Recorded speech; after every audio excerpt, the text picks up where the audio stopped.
Mesdames et messieurs, ravis de vous retrouver et une nouvelle édition de Ça nous intéresse au cours de laquelle nous allons parler des élections aux États-Unis.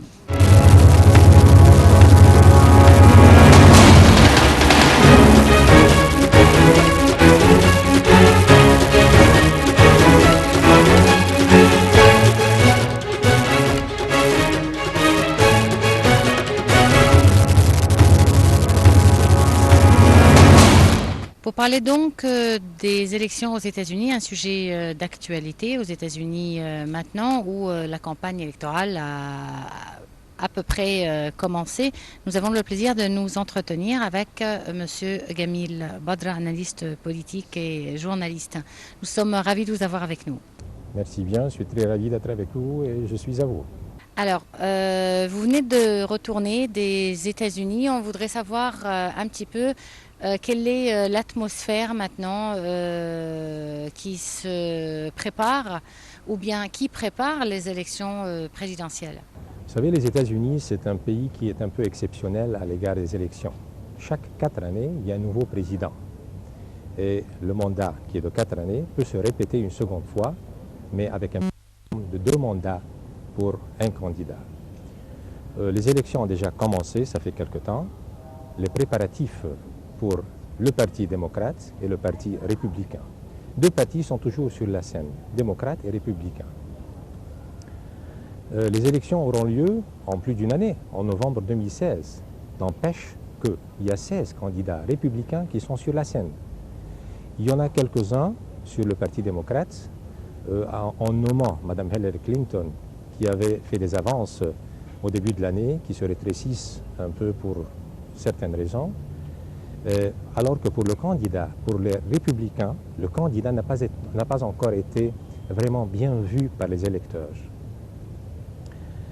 Pour essayer de donner une meilleure explication des élections aux États-Unis, c'était aussi un pays exceptionnel, non seulement pour la période, le mandat de 4 années, mais aussi pour la façon de laquelle on compte le gagnant.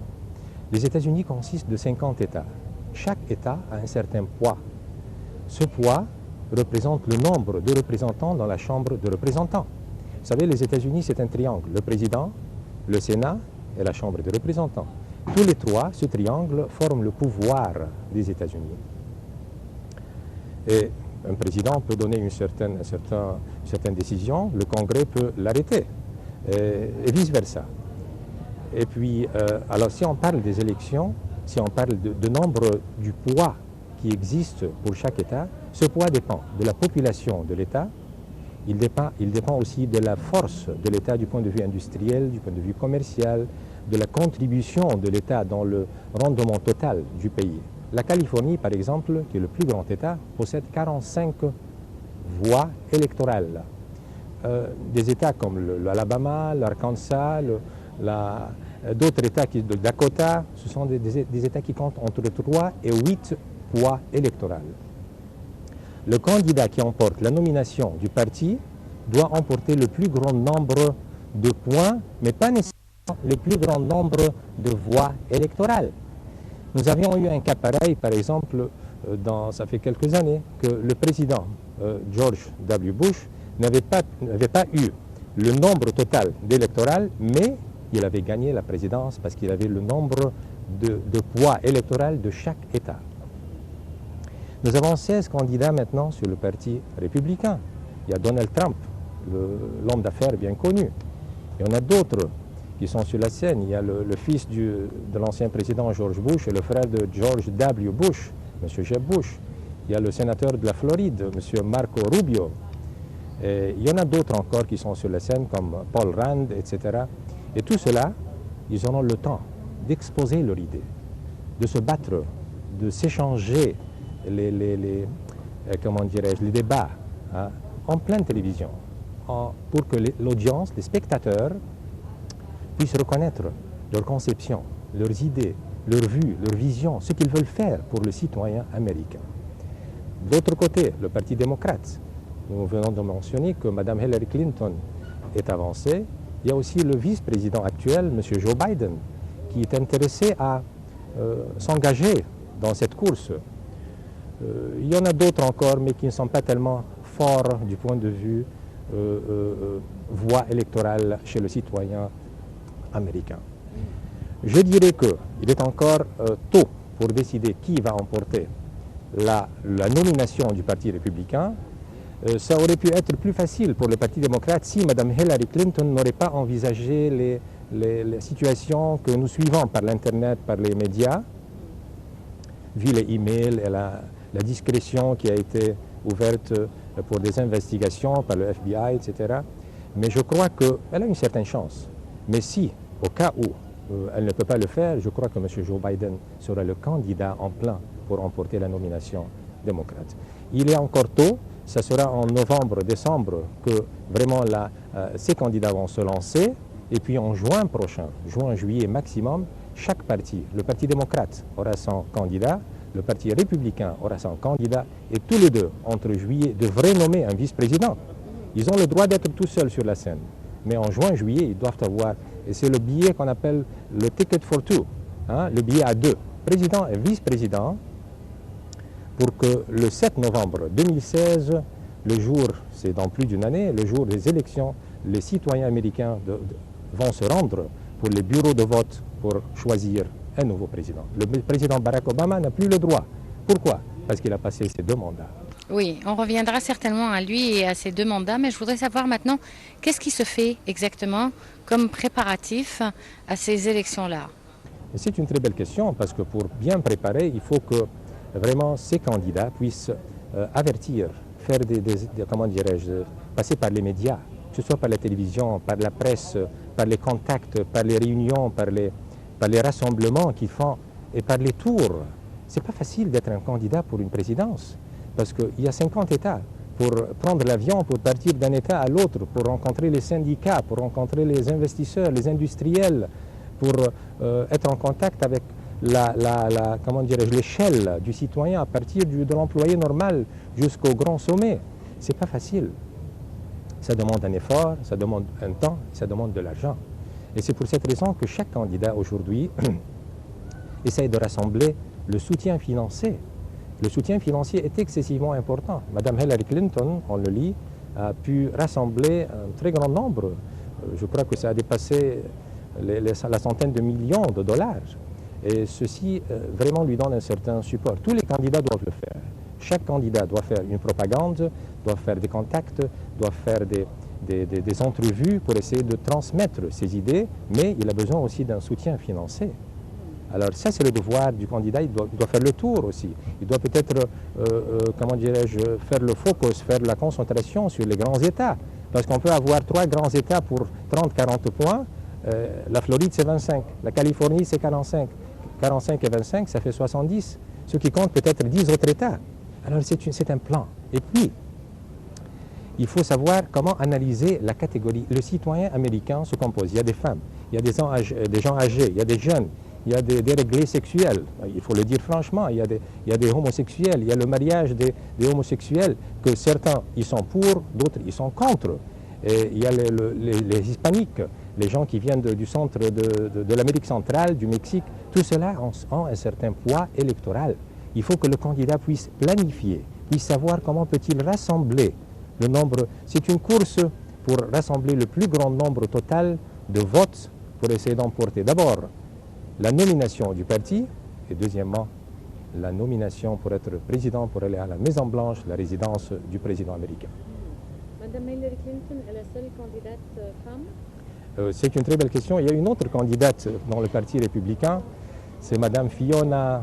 Ah, le nom de famille m'échappe maintenant. C'est la Chief Executive Officer de Hewlett & Packard. C'est la seule candidate pour le Parti républicain, mais Madame Hillary Clinton est la seule candidate pour le Parti démocrate qui a beaucoup... Si ces 2 femmes sont face à face, je crois que Hillary Clinton a plus de poids. Mais il y avait un vice-président sur le billet avec M. John McCain. C'était l'ex-gouverneur, l'ex-gouverneur d'Alaska. Et puis malheureusement, ils ont perdu le billet en 2008. Mais est-ce qu'on peut dire que les États-Unis soient vraiment prêts aujourd'hui à avoir comme président une femme? Absolument, absolument. Le rôle de la femme est très distingué aux États-Unis. Et comme je viens de dire, Mme Hillary Clinton avait une très grande chance en 2008 et avait beaucoup de support. Mais malheureusement, C'était son candidat, le monsieur Barack Obama. À ce moment-là, en 2008, il n'était pas encore président. Il était le gouverneur non, c'était un sénateur qui représentait l'État d'Illinois, de Chicago, c'est la capitale de l'Illinois, c'est la plus grande ville de l'Illinois. C'était le sénateur de l'Illinois. Et puis c'était son concurrent. Il avait beaucoup de soutien, de support, et elle n'a pas pu le battre. Et ici, il y a un point important ici à mentionner pour Hillary Clinton, comment cette conception de démocratie. Madame Hillary Clinton, en 2008, face à face avec M. Barack Obama, pour emporter la nomination du Parti démocrate, ils se bataillaient, ils se lançaient des pierres, ils se confrontaient sérieusement. Mais le jour où, en juillet 2008, que le Parti démocrate a choisi à nommer M. Barack Obama pour représenter ce parti, Mme Hillary Clinton a pu, à 180 degrés, changer son opinion et donner son soutien, son support à M. Barack Obama. C'est la démocratie, c'est l'exemple que nous devons nous inspirer. Comment un candidat qui se tourne à son concurrent, qui attaque son concurrent, et puis en quelques heures, il le soutient, il le supporte. Pourquoi? Pour l'intérêt du Parti démocrate. Elle a demandé à son audience, à ses supporters, de voter pour son concurrent afin que le Parti démocrate puisse emporter le billet présidentiel, et c'était le cas.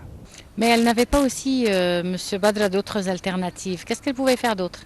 Absolument. D'autres alternatives, dans d'autres pays, dans d'autres cas, pouvaient peut-être porter la rancune, la haine, et essayer d'éviter que ces supporters puissent ou bien être passifs à l'égard des supporters, mais être actifs à l'égard des supporters, les encourager à voter pour M. Obama est un signe très positif. Mais la victoire de son parti lui importait? C'est-à-dire, pour elle, le Parti démocrate, pour emporter, c'est quelque chose qu'elle cherchait. Et c'est bon.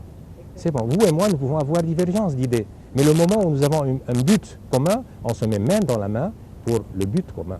Et qu'est-ce qui fait la popularité de Hillary Clinton aux États-Unis? Très belle question. En 1992, Mme Hillary Clinton était l'épouse du président Clinton, William Bill Clinton, oui.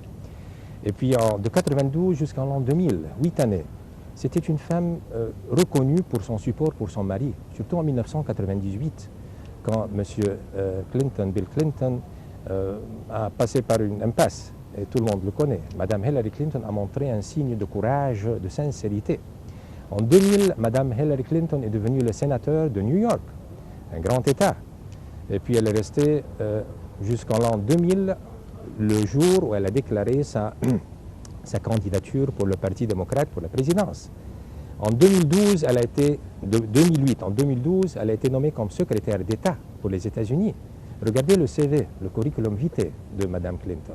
De 1992 en 2000, la First Lady des États-Unis. De 2000 à 2008, sénateur de New York. De 2008 à 2012, secrétaire d'État. Ce n'était pas la première secrétaire d'État comme femme. Il y avait Mme Madeleine Albright de 1996 en 2000. Il y avait Condoleezza Rice de 2004 à 2008. C'était la troisième dame pour occuper le poste de secrétaire d'État de 2008 à 2012. Alors il y a du passé, il y a du contact. Il y a une réputation. Ce qui fait la réputation d'un candidat, c'est ses contacts avec le peuple, c'est son service public.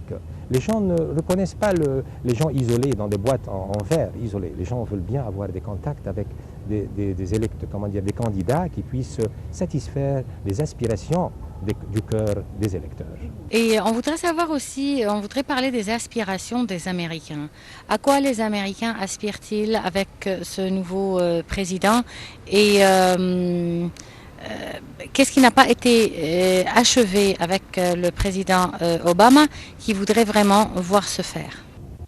Question très délicate, mais j'aimerais vous dire que pour le citoyen américain, ce qui est important, la politique extérieure n'est pas tellement importante pour un citoyen américain.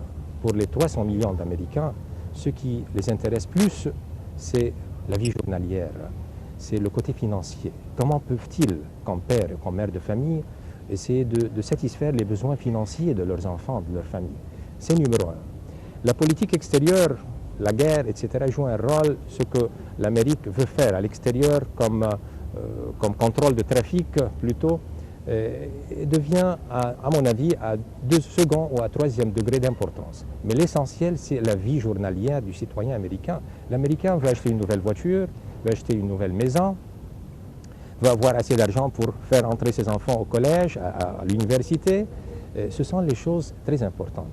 Le président Barack Obama a fait beaucoup de bonnes choses à l'égard du citoyen américain local. Le taux de chômage a baissé. Les possibilités de trouver un emploi ont augmenté.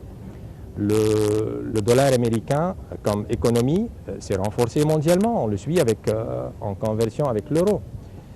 Du point de vue extérieur, politique extérieure, là c'est un point un peu délicat à toucher parce qu'il y en a des gens qui sont pour, il y a des gens qui sont contre.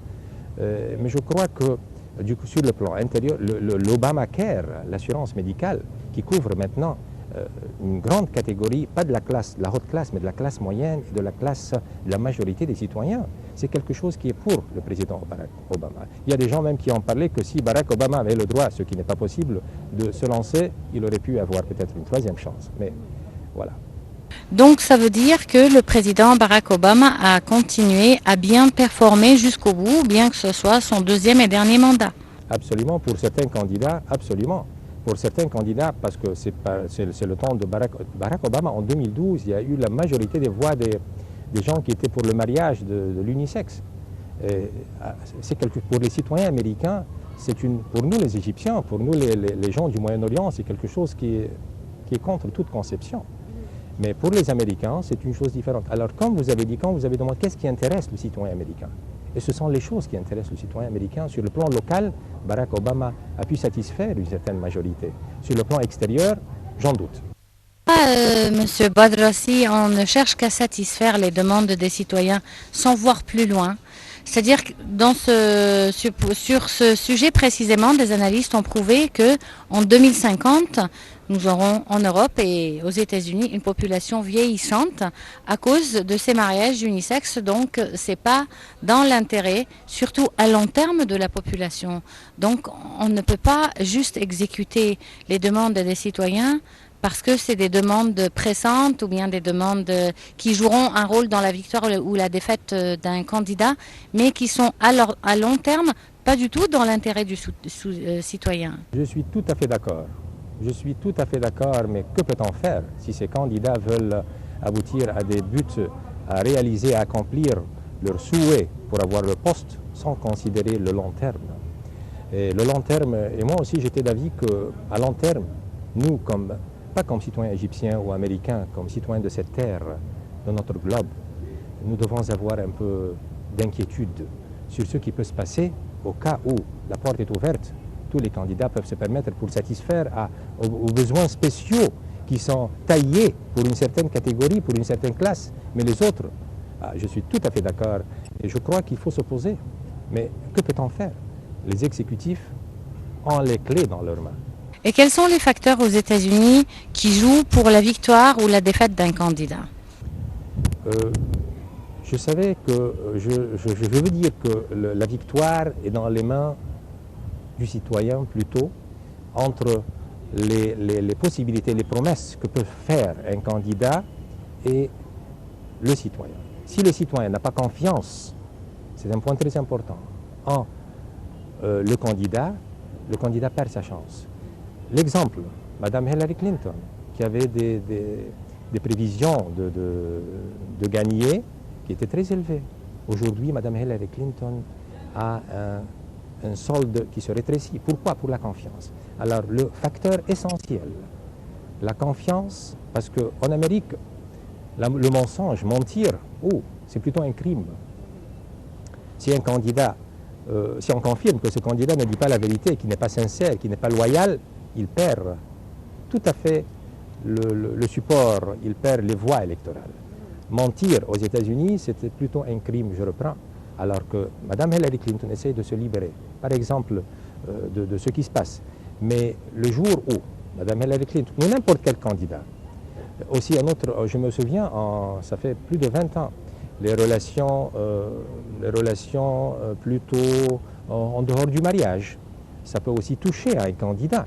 Si on peut prouver que ce candidat avait des relations en dehors du mariage, ça aussi lui fait perdre, parce qu'il y a des gens qui sont plutôt tenants au principe de dire la vérité, d'être sincère, d'être père de famille, d'être responsable, de soigner autrui, de faire le service public. Tous ces facteurs sont la base solide du candidat. Si un de ces piliers tombe, il y a un déséquilibre. Et qu'est-ce qui a déstabilisé exactement la confiance entre Mme Clinton et les Américains? C'est cette histoire d'email? Absolument. Histoire d'email. Apparemment, il y a eu des correspondances de son email, de son serveur privé, et ça ne devrait pas être pour un officiel. Un officiel est toujours sous le microscope. Un officiel doit tenir aux principes qu'il a signés, et les principes de base, les règles d'avoir un poste d'exécutif pareil. Ce sont les emails, c'est le point faible que Mme Clinton envisage aujourd'hui.